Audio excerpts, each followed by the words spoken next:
Hasar tespit çalışmaları Азыркы devam учурда ediyor. канчалык материалдык зыян алып келгендиги тууралуу тактоо иштери дагы деле уланып жатат. Азыркы учурга чейинки такташтырылган маалымат боюнча 173 миң имарат ошо кулаганга абдан жакын. Анан кийин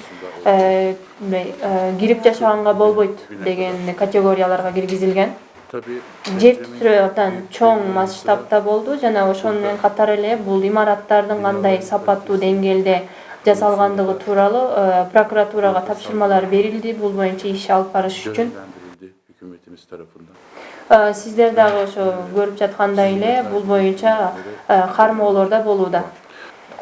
Кармалгандар ошо соттолгондордун ичинде курулушчулар бар. Бул боюнча атайын инфраструктура боюнча иш алып баргандар бар. Жана бир мэриянын башчысы дагы бар. Мэр. Албетте бул боюнча сот өзүнүн чечимин чыгарат.